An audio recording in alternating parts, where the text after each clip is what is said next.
I'm Kaspar, and for next 10-15 minutes, I will try to share with you how we as a government of Estonia will foresee nation-state's role in 20, 30, 40 years' time, and how we'll try to adapt our nation to this future nation-state. I launched e-Residency 3 years ago and working for Estonian government since. And the story is pretty fascinating. If you allow me, I'll go back with history a bit more than 3 years. Some millions of years ago, people, humans in general, gathered in groups of 10s to 20s, were traveling all around the world, hunting, survived. Agriculture revolution kicks in just 12,000 years ago. People settled in, larger groups, right? And the Industrial Revolution just a few hundred years. And together with the Industrial Revolution, we have seen the emergence of nation-states.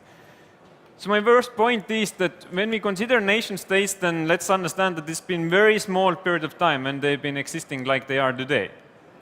And definitely they don't stay like that, because it just doesn't feel right. There's so many people internationally who just feel not belonging to anywhere because their nation kind of don't hold the same values. This is the border, for example, of two different nations. And for me, it seems like the life is like a lottery, like you were born on one place and then you need to kind of remain to that space forever.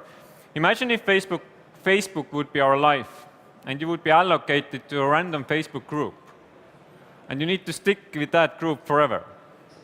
Like there are great groups like e-Residency groups, but there are groups like, I don't know, my close friend is staying in a group which is called Earth is Flat. And you need to stick with that group.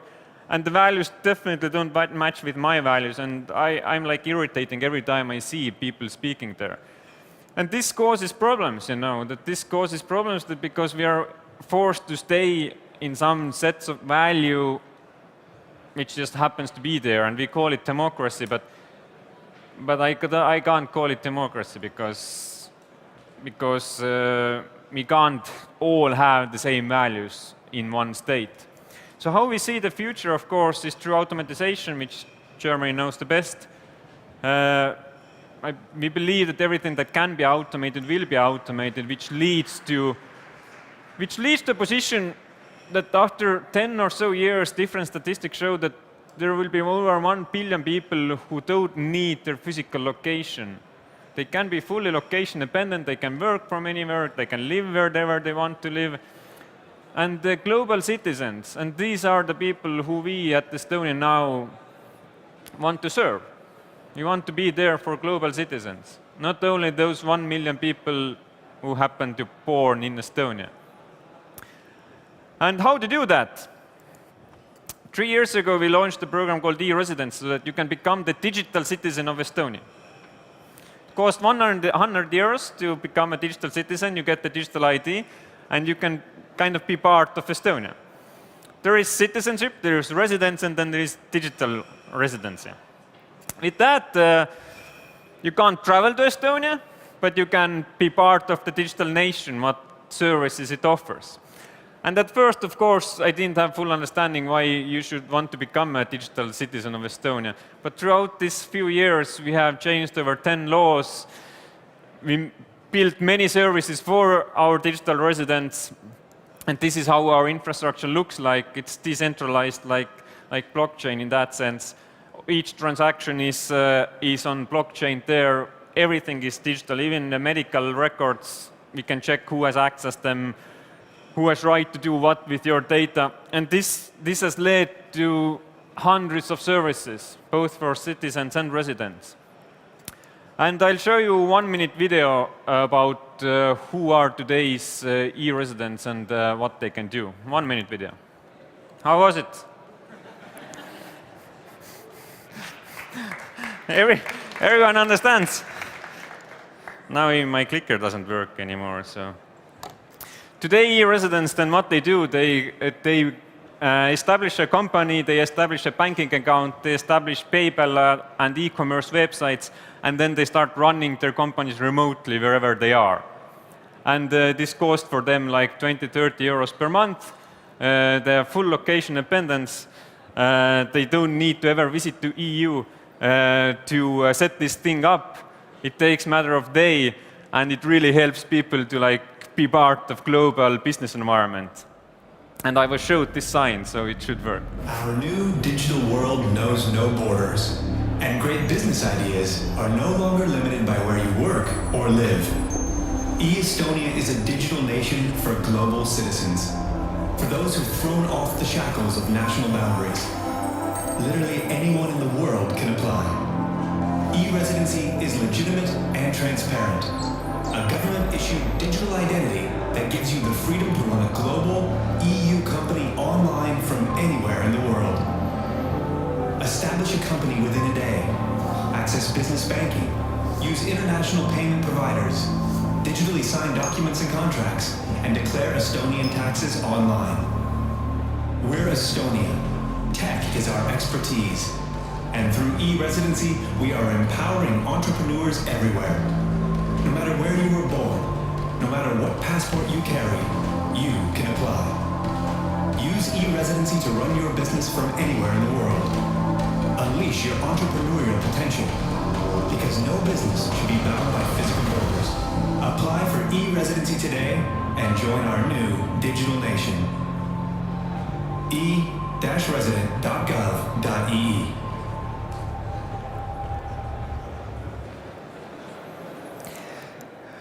Thank you. Since launch, then, we have over 28,000 e-residents now from 140 countries, so basically from everywhere. And the main reason is that maybe you're not aware in Germany, but most people internationally are financially excluded. In Asia and Africa, they can't do any global business. They literally can't sell their services globally everywhere. They don't have PayPals, they don't have banks. So now, through this magic plastic card, you enter to the EU business world, and you can set up everything and start being a global entrepreneur. And this is why we have people from Turkey, Ukraine, India, Malaysia joining more and more. But this is, of course, the first thing. Business environment which we made borderless. As I started, I said that we don't serve only Estonians anymore. We became a borderless nation. Business environment is first thing. After we have transformed that, I'll try to see healthcare, whether we can prove healthcare services to global area. At the moment, I'm working on crypto tokens. Actually, I even have a slide for that.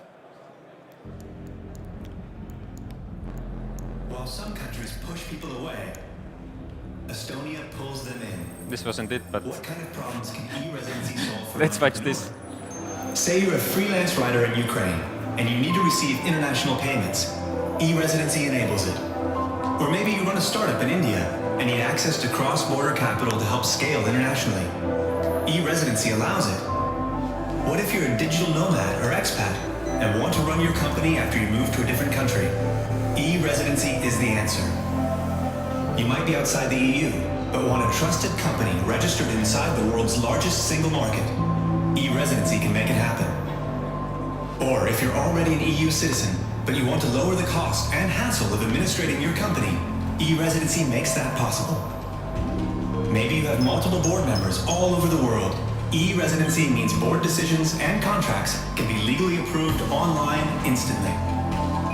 Whatever your nationality, whatever your situation, applying for e-Residency is the best way to run a global EU company fully online with minimal cost and hassle. Apply for e-Residency today and join our new digital nation. e-resident.gov.ee.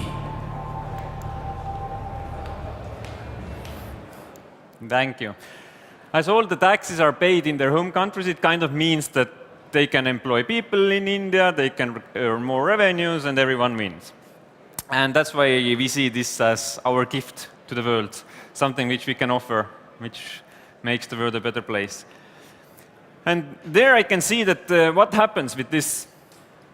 The business environment is an example. What happens is that we see that we all need to become borderless nations to survive, in many sense. We already know 5 other nations who are following to become borderless nations and start offering their services to everyone.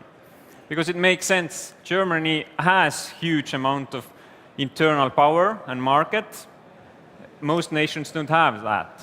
And we need to survive and open our borders digitally if we don't want to do it physically.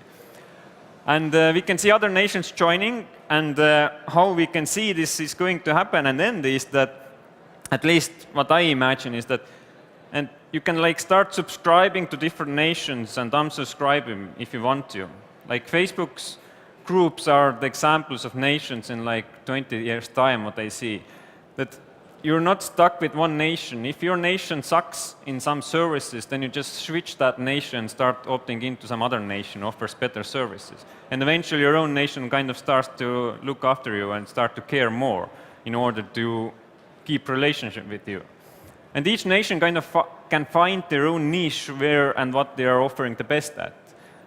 This is, I don't know, business environment for freelancers. I mentioned healthcare, physical protection, corporate business environment. So there are different services which each nation can find and they're their best at and offer that globally to everyone. And next thing after this, what I'm trying to do is I'm trying to work on crypto tokens, our national crypto tokens, which I called Estcoins. I launched the blog post a month ago. We got huge reach. And the purpose of Estcoins would be to not to change Eurozone, we love Eurozone, but to have alternative way how e-residents and our digital citizens can exchange value, can invest to a nation. We would launch this through initial coin offering like private sector does. And you could invest in Estcoins, you could exchange value, you could earn Estcoins if you generate positive news about e-residency, if you help other e-residents as a bonus. So it would be like token inside the business ecosystem. It's not, of course, official government thing yet. Many people are against that. And there be becoming also the ICO nation, how startups can raise funds. I would leave here actually with a few questions to you, which kind of makes me want to wake up in the morning and try to make that change happen. I want to ask you that what nation do you think will serve 1 billion global citizens in 10 years' time who don't need to be physically connected to one location? What services will you use from your own country if you are a digital citizen of 10 other nations? What will be the source of the income for the country if cryptocurrencies are eating up all the taxation? Why do you believe that taxation kind of is the relevant, the best way to monetize your nation? Like already today, e-residents are not paying most of their, like many e-residents are paying each other through cryptocurrency, and nation state loses everything. Like we lose all the taxation money there. How nations will start regulating that and launching their own is the question, and why do we need to have taxation as the source of income in longer term anyway? We can have monthly based subscriptions by our digital citizens, for example, and that would be like fine. We can have government as a service platform, which we are working at the moment, offering, asking money from other governments from the same platforms. So there are alternative ways how to monetize your nation. What happens with countries who go to scaling mode, i.e. 1000% GDP increase per year? Like startups can do that. If governments become service providers, there are absolutely no limits where governments can't start scaling the same way. If it doesn't matter anymore how big is your territory, you don't need to conquer other lands to get more kind of population who work for you. It matters who has the best service, i.e. who has the most customers. The most customers have those nations who are more agile and offer the best services, and you don't need to be too big to be and offer the best services. And that gives kind of opportunity for smaller nations to compete there and offer the better services. And hence, there are no limits of your growth either. Like you can start scaling, same way as startups scale, because global potential is huge. And what happens to those countries who can't find the role in this new world, which is a bit more scary question. So, topics to discuss after this session. Thank you.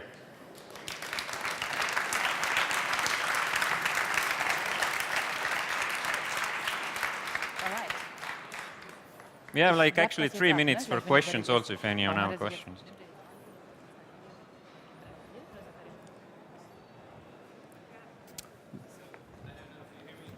I will repeat what you asked. All right, okay. So how do other nations react to your offer? So how do other nations react to that offer? Good question. As everyone has its hopes on Germany for solving all the world problems, then usually these long-term digital agenda topics are not the core topics in Western world. So they don't care at the moment about those topics as long as there are so many fires which everyone needs to deal with, unfortunately. But there are nations who really see this as an opportunity for their own. For example, now we collaborated with India, with South Korea, who actually start supporting digital citizenship, Estonian digital citizenship in their own nation, because it empowers their citizens to export to EU market, to empower more their citizens. So definitely we can see that collaboration, because what we try to do is very long-term thing, being a transparent business environment, not a possible way to avoid paying taxes, to avoid being a digital citizen, like most nations have become wealthy before. We try to be transparent, exchange all the data with other governments, and hence hopefully see other governments start collaborating in longer term. After all the leaking from Panama Papers, Paradise Papers, discussion around tax avoiding, so what's the difference here? Only that it is now a digitalized tax haven for digital natives? Or is there anything different about what you're trying to do, which I understand from a small country perspective, but it's the same as Panama and Malta did? Thank you for the question. This is exactly opposite. That's the reason. Panama and things are tax havens because you can hide something. Here, all the tax reports is public information. We share each e-resident data with other nations. We share where they should be paying taxes. And this transparency makes this a place where people who want to hide stuff and do illegal business will avoid. They will go to places where they can deal with paper money, where they can kind of hide stuff. And this is what we've seen so far, that actually many people don't want to hide stuff. There are so many people who want to do honest business, and they don't have opportunity to do that, and this is what we'll try to give them. And if other nations will ask tax questions, then of course our tax agency will answer and will share all the data. More questions?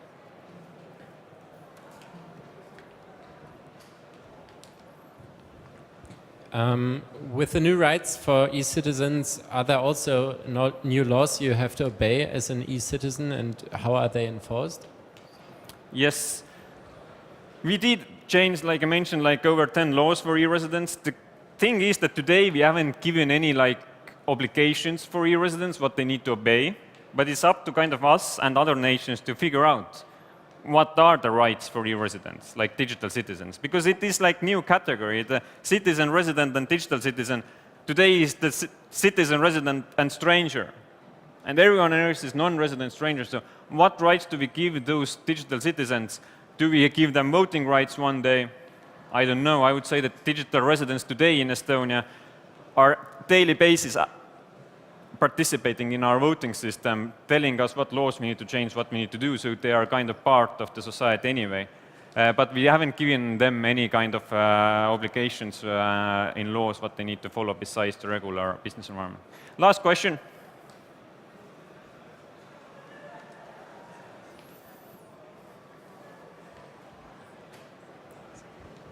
Hi. Whilst you're bringing communities together, bringing countries together, we have politicians around the world that are tearing countries apart, and particularly kind of the UK looking to leave the EU. What problems have you faced with working with the Estonian government, and how have you overcome those? Oh, thank you. Well, of course, there are challenges. Like, how to start that? What Estonian at least realized that we need to embrace digital, and we need to not fight against that, and for smaller nation as us, there is no other option to become borderless. So we could never leave the EU. Like, Estonia would be nothing without the bigger market. And for us, this is like critical. But I wouldn't take the British Brexit example too seriously, because there are other communities where you can join. Like, in my understanding, like, there will be more and more groups where you can subscribe. There can be, and you can buy those crypto tokens and be like actually part of those. Great Britain can do one with the USA, and everyone can opt in, and there is another like kind of community.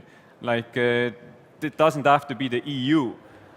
Communities can be in Nordic countries alone, what they can create. So basically, those communities will come and go. The importance is who offers the best value. If Great Britain can offer more value, then they can win also out of that. And I wouldn't be too worried about this one Great Britain example. In general, it is economically beneficial for nations to become borderless, which means that they can offer services to everywhere, which means they can earn more revenue globally, and there are no other way eventually to just follow that. Otherwise, you will just lose from your competitors. Thank you.